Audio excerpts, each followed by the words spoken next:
नमस्कार. फायनली आपण पाहतोय आता राकेश अंजली घरात आलेले असतात अर्णवच्या आणि घरात त्यांचं छान प्रकारे आजीने स्वागतही करून आत घेतलेलं असतं.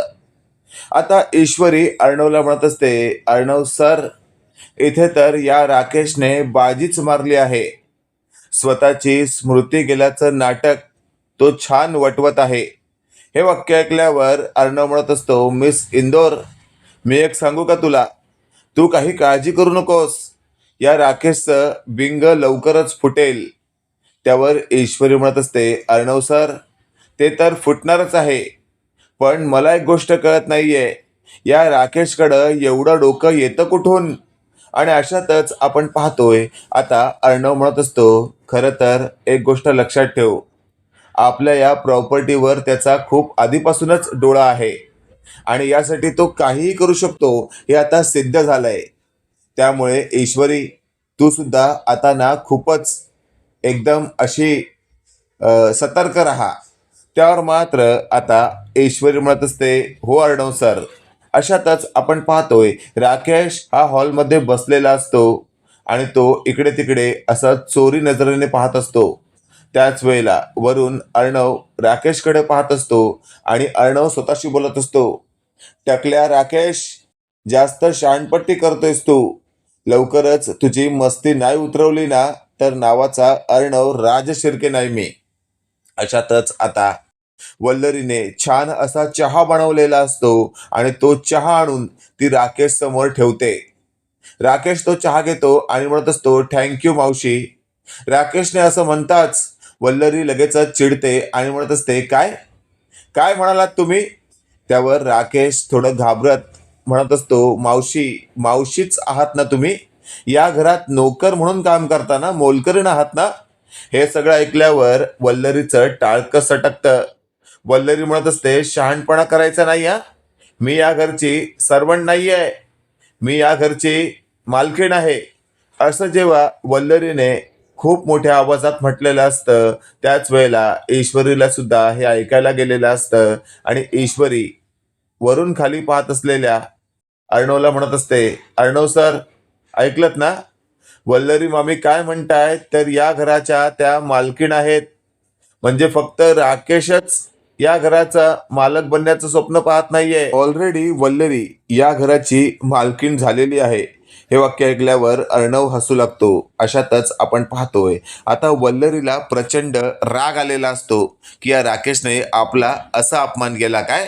आता या राकेशला ना चांगलंच दाखवून दिलं पाहिजे की टकल्या, माझ्यासमोर स्मृती गेल्याचं नाटक करायचं नाही. आणि अशातच आता राकेश जरा नरम अवस्थेत म्हणत असतो, काय झालंय? तुम्ही माझ्यावर चिडलात का? मी तुम्हाला या घरची मोलकरीण म्हटलं म्हणून? त्यावर चिडलेली वल्लरी म्हणत असते, ओ जावई बापू, तुम्ही आता या घरात आहात ना म्हणून तुम्हाला मान देते, नाहीतर चांगली लायकी काढली असती मी तुमची. एक गोष्ट लक्षात ठेवा, तुम्ही ही जी काही स्मृती गेल्याचं नाटक करताय ना, ते नाटक माझ्यासमोर नाही तर तुमच्या त्या सो क्लोज बायकोसमोर करायचं, अंजली समोर. तिला पटेल तुम्ही जे नाटक करताय ते, मला नाही हा. कारण माझ्याकडे तुमच्या विरोधात असा काही पुरावा आहे ना, तो जर मी आता घरातल्यांना दाखवला ना तर तुमची बायको तुमच्या या टकल्यावर इतके हातोडे मारेल ना की तुम्हाला कळून चुकेल की तुम्ही किती मोठी चूक केली आहे ते. हे वाक्य ऐकल्यावर राकेश मनातल्या मनात बोलत असतो, या वल्लरीकडे नेमकं असं काय आहे ज्याचा वापर करून ती मला घाबरवू इच्छिते. आणि अशातच आता वल्लरी म्हणत असते, काय काय मग दाखवू का तुमचा तो व्हिडिओ तुमच्या बायकोला? हे वाक्य ऐकल्यावर वल्लरी मनातल्या मनात म्हणत असते, काय करू मी आता? जर मी नको म्हटलं तर या वल्लरीला संशय यायचा की मला सगळं काय आठवतंय पण मी स्मृती गेल्याचं नाटक करतोय. अशातच आपण पाहतोय आता वल्लरीने फायनली राकेशला म्हटलेलं असतं, शेवटची वॉर्निंग देते हा, माझ्याशी या घरात अदबीने वागायचं, मला हडीस तुडीस करायचं नाही, नाहीतर तो व्हिडिओ सगळ्यांच्या मोबाईलला पाठवून देईन. हे वाक्य ऐकल्यावर राकेश लगेचच आता डोकं दुखल्याचं ॲक्शन करत असतो, जणू खूपच डोक्यात जड झालं आहे आणि आता मी चक्कर येऊन कोसळणार आहे असं तो चित्र निर्माण करतो. आणि लगेचच आपण पाहतोय वल्लरी म्हणत असते, कर किती करायचे तेवढी नाटकं कर, मी तुझ्या नाटकांना आता बोलणार नाहीये. असं जेव्हा वल्लरीने म्हटलेलं असतं त्यावर मात्र आता राकेश तिथेच डोकं धरून गपचूप नाटकं करत असतो. वल्लरी आपल्या बेडरूममध्ये जाते. इकडे आपण पाहतोय आता अर्णव ऐश्वर्याला म्हणत असतो, ऐश्वरी काही लक्षात आलं का तुझ्या? आपल्याला आता स्टेप बाय स्टेप चालावं लागणार आहे. त्यावर लगेचच आपण पाहतोय अर्णवने ऐश्वरीला नेमकं काय करायचं ते सांगितलेलं असतं आणि मग ऐश्वरी आपल्या त्या कामाला सुरुवात करते. इकडे आपण पाहतोय आता राकेश स्वतःशी बोलत असतो, बरं झालं ही वल्लरी गेली, आयला डोक्याला ताप झालाय या वल्लरीचा, काय करू नेमकं कळत नाहीये, पुढचं नाटक नेमकं कसं वधवू. आणि अशातच आपण पाहतोय आता अर्णवचा मामा तिथे आलेला असतो. तो म्हणत असतो, जावई बापू, अहो जावई बापू, मी काय म्हणतोय, तुम्ही जरा माझ्याबरोबर बागेत बाहेर फिरायला चला, तुम्हाला जरा बरं वाटेल. कसं आहे, मोकळ्या हवेत गेलं ना की माणसाला जरा रिलॅक्स फील होतं. आणि अशातच आता हा जो राकेश असतो तो आता थेट असंच नाटक करत थेट उभा राहतो आणि म्हणत असतो, चला. जणू त्याला काही आठवतच नाहीये असं त्याने आता किल्लाच लढवलेला असतो. आणि इकडे राकेश अर्णवच्या मामाबरोबर बाहेर फिरत असतो. फिरता फिरता अर्णवच्या मामाने राकेशला विचारलेलं असतं, काय हो जावई बापू, अचानकपणे तुम्हाला काहीच आठवत नाहीये, पण खरंच सगळी स्मृती गेली तुमची? त्यावर राकेश म्हणत असतो, अहो खरंच मला काही आठवत नाहीये, तुम्ही कोण आहात आणि या घरात तुम्ही मला का आणलंय हे सुद्धा मला आठवत नाहीये. आणि अशातच आता अर्णवचा मामा म्हणत असतो, हरकत नाही, काळजी करू नका, तुमचं जे स्मृती आहे ना ते लवकरच परत आणण्यासाठी मी काही ना काही मदत तुम्हाला करेनच. तेव्हा राकेश मान डोलावतो. इकडे वल्लरी बेडरूममध्ये असते आणि तो मोबाईलमधील व्हिडिओ ओपन करून पाहते. तर त्या व्हिडिओमध्ये राकेश रिया नावाच्या मुलीबरोबर फ्लर्ट करतोय, तिला मिठी मारतोय, तिचं चुंबन घेतोय, हे सगळं आता क्लिअरपणे दिसत असतं. वल्लरीने तो व्हिडिओ पाहिलेला असतो आणि वल्लरी स्वतःशी बोलत असते, टकल्या राकेश, माझा अपमान करतोयस काय? आता तर तुझी सगळ्यांसमोर नाक खाल उधळवली तर नावाची मी वल्लरी नाही.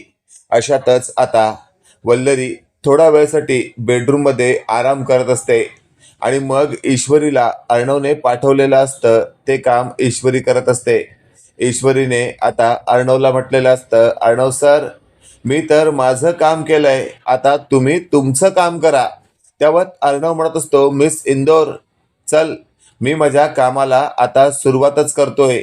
आणि लगेचच अर्णव वल्लरीच्या बेडरूममध्ये शिरतो. अचानकपणे आत आलेल्या अर्णवला पाहून वल्लरी म्हणत असते, अर्णव, काय चाललंय तुझं? कोणाच्याही बेडरूममध्ये जाताना येताना नॉक करायचं असतं, एवढे कॉमन सेन्स नाहीत का तुझ्याकडे? त्यावर अर्णव म्हणत असतो, खरं तर मामी, एक गोष्ट लक्षात ठेव, तू माझ्या घरात राहतेस, मी तुझ्या घरात राहत नाहीये एवढा रोप दाखवायला. त्यावर लगेचच आता वल्लरी म्हणत असते, अरे अर्णव, नाराज काय होतोस तू? मी फक्त सहजच म्हटलं तुला, सांग ना, जर मी काही कपडे वगैरे चेंज करत असते आणि अचानक तू आला असतास तर ते कसं दिसलं असतं? त्यावर अर्णव म्हणत असतो, मामी, कुठला विषय कुठे नेतेस तू? बरं ते जाऊ दे, मला सांग, काय आहे काय तुझ्या त्या मोबाईलमध्ये जे तू मगाशी एकदम टक लावून पाहत होतेस? त्यावर मात्र आता वल्लरी म्हणत असते, काही नाहीये. त्यावर अर्णव म्हणत असतो, एक गोष्ट लक्षात ठेव, आता जर मला कॉपरेट नाही केलंस ना तर या घरातून धक्के मारून बाहेर काढण्यासाठी मला फार वेळ लागणार नाहीये. हे वाक्य ऐकल्यावर आता नेमकं काय बोलावं हेच वल्लरीला सुचत नसतं. आणि मग लगेचच वल्लरीच्या हातातून अर्णवने मोबाईल खेचलेला असतो आणि थेट वल्लरीला अर्णव तिच्याच मोबाईलमधला व्हिडिओ दाखवत असतो. तो व्हिडिओ बघितल्यानंतर वल्लरीला खूप मोठा धक्का बसतो. आता वल्लरीला कळून चुकलेलं असतं की आता आपली इथे डाळ शिजणार नाही. काही झालं तरी सुद्धा हा अर्णव आपल्याला धक्के मारून घरातून बाहेर काढेल, पण काय करावं तेच कळत नसतं. तेवढ्यात ईश्वरी बोलते, वल्लरी मामी, तुम्ही जो विचार करताय ना तो अगदी बरोबर आहे, काही चुकीचा नाहीये. कारण अर्णव सरांना राग आला तर तुमची तर वाट लागणारच हे तुम्हाला चांगलंच माहिती आहे. तेव्हा वल्लरी ईश्वरीवरती आवाज चढवत बोलते, ईश्वरी, उगाच माझ्याशी या गोष्टींमध्ये बोलायचं नाही आणि या भाषेमध्ये तर अजिबात नाही. तेव्हा लगेच अर्णव बोलतो, बस कर मामी, अगं बस कर. अगं तुझ्याकडे पुरावा असताना सुद्धा तू ताईला हा पुरावा दाखवला नाहीस. तू हा पुरावा लपवून ठेवलास, असा खोटेपणा का केलास? तेव्हा लगेच वल्लरी बोलते, अर्णव प्लीज तू असा विचार सुद्धा करू नकोस. अरे माझ्या मनात सुद्धा असं काही नव्हतं. त्यावेळेला अर्णव बोलतो, गप्प बस आणि तुझी नाटकं आहेत ना ती बंद कर मामी. खरंच तुझ्या या नाटकांचा ना आता त्रास होतोय. अगं ईश्वरीवरती नको नको ते आरोप करण्यात आले. खरं सांगायचं तर त्या राकेशनी ताईसमोर असा काही चांगुलपणा दाखवला त्यामुळे ताई आमच्या विरोधात गेली. तिने तर मला तिच्या बाळाला सुद्धा भेटू दिलं नाही. हे तू स्वतःच्या डोळ्यांनी पाहिलंस ना. तरी सुद्धा तू काहीच कसं बोलली नाहीस. तुझ्या तोंडातून एकही शब्द कसा बाहेर पडला नाही. मला तर याच गोष्टीची कमाल वाटते, कमाल. वल्लरी मामी, मी तर तुला आईच्या जागी पाहत होतो आणि तू मात्र मला त्रास होत असताना गप्प बसलीस. तेव्हा लगेच ईश्वरी बोलते, अर्णव सर, अहो तुम्ही कोणाकडून अपेक्षा करताय? या बाईकडून. अर्णव सर, तुम्हाला या बाईकडून अपेक्षा करायची गरजच नाहीये. कारण ही बाई मुळात कशी आहे ना ते मला चांगलंच माहिती आहे. ही बाई कधीच सुधारू शकत नाही. त्यावेळेला अर्णव बोलतो, म्हणजे? त्यावेळेला लगेच ईश्वरी बोलते, वल्लरी मामींकडे काही ना काहीतरी पुरावा असणार याची मला खात्री होती. पण माझ्याकडे मात्र काहीच पुरावे नव्हते. पण आता मात्र हे पुरावे माझ्या समोर आलेत आणि ते पुरावे बघितलेत ना कसे आहेत ते. तेव्हा लगेच अर्णव बोलतो, बस कर मामी. आता जर का खरोखर तुला माझ्याबद्दल प्रेम वाटत असेल किंवा माझी काळजी वाटत असेल तर तू स्वतःहून येऊन ताईला सर्व काही सांगशील. त्या राकेशच्या पापाचा पाडा वाचशील. हे सर्व राकेश बाहेर उभं राहून ऐकत असतो. त्यावेळी तो स्वतःशीच म्हणत असतो, वाट लावला या वल्लरीने, माती खाल्ला. आता काय करावं तेच कळत नाही. या वल्लरीमुळे जर का त्या अंजलीच्या समोर पुरावे आले तर ती अंजली तर मला तर कायमचं घराबाहेरच हकलून देईल. मला तर काय करावं तेच समजत नाहीये. पण मी मात्र आता शांत बसणार नाही. काही ना काहीतरी करून मी सगळं काही उद्ध्वस्त करणार. त्याशिवाय तर मी गप्पच राहणार नाही. तेवढ्यात मात्र मोठ्यानी तो स्वतःशीच बोलत असतो, आता काय करू मी? अर्णवच्या हातात तर पुरावा आहे. एवढं सगळं नाटक रचलंय मेमरी गेल्याचं, ते सगळं नाटक उद्ध्वस्त होईल आणि सगळं काही हातातून निसटून जाईल. पण मला शांत राहून चालणार नाही. मला काहीतरी केलं पाहिजे आणि त्याशिवाय मी गप्प बसणार नाही. मी आता सगळं उद्ध्वस्त करणार. वल्लरी, वल्लरी, तुझ्यामुळे जर का माझा प्लॅन फिसकटला ना तर बघ मी काय करेन. इकडे अर्णव वल्लरीचा हात धरतो आणि वल्लरीला फरफटत अंजलीच्या रूम मध्ये घेऊन येतो. तेव्हा अंजली मात्र खूपच चिडलेली असते. अंजली लगेच अर्णवला बोलते, अर्णव काय चाललंय तुझं? अर्णव, तुला सगळ्यांशीच असं वागायचं आहे का? फक्त आणि फक्त तुझ्या बायकोचाच विचार करायचा आहे का? तेव्हा लगेच अर्णव बोलतो, ताई तू असा विचारच का करतेस? अगं माझ्या मनी ध्यानी सुद्धा नाही असं काही. ताई, प्रत्येक वेळेला तू जर का असाच विचार करत असलीस तर मग मी काय करायचं मला कळतच नाहीये ताई. त्यावेळेला लगेच अंजली बोलते, अर्णव तुझं हे वागणं योग्य नाही. आता मामीशी कसं वागतोयस बघितलंस का? तुला लहान मोठं काहीच समजत नाही. त्यावेळेला ईश्वरी बोलते, अंजली ताई प्लीज शांत व्हा. आणि अर्णव सरांवरती आरोप करण्याआधी वल्लरी मामींनी काय केलं हे तुम्हाला माहिती आहे का? प्रत्येक वेळेला येता जाता माझ्या नवऱ्यावरती आरोप करता, पण जरा तरी विचार करा, त्यांना सुद्धा तुमची काळजी वाटते. त्यांना सुद्धा तुम्हाला मायेनं जवळ घ्यावंसं वाटतं, पण तुम्ही मात्र प्रत्येक वेळेला हडतूड करत असता. त्यावेळेला लगेच अंजली बोलते, तू गप्प बस.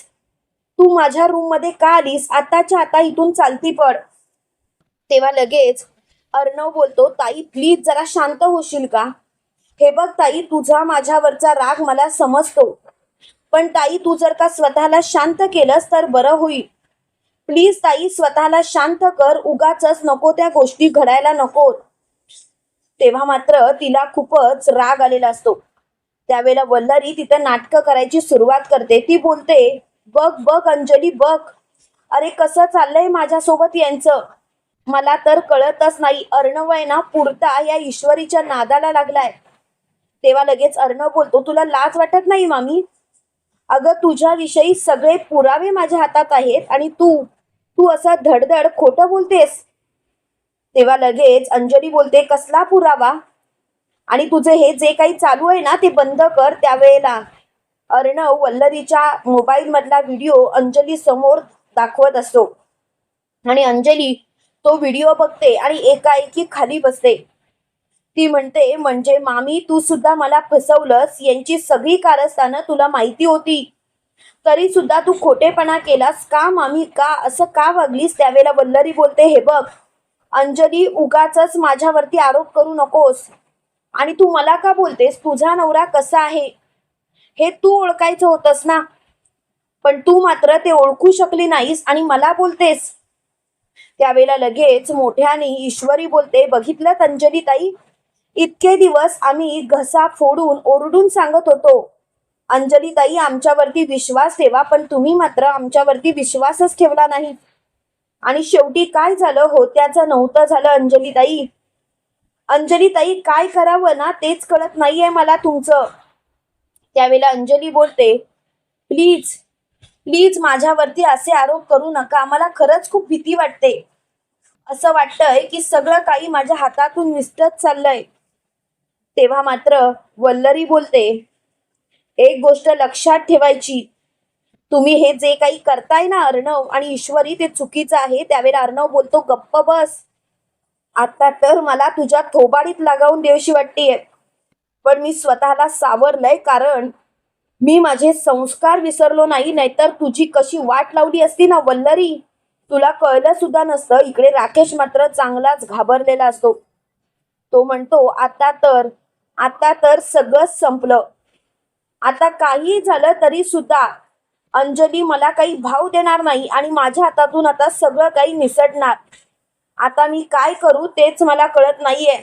तुम्हाला काय वाटतं मित्रांनो? आता तरी अंजलीचे डोळे उघडतील का? कमेंट करून नक्की कळवा. आणि असेच मालिकेंचे नवनवीन अपडेट पाहण्यासाठी व्हिडिओला लाईक आणि चॅनलला सबस्क्राईब करायला विसरू नका. थँक्यू.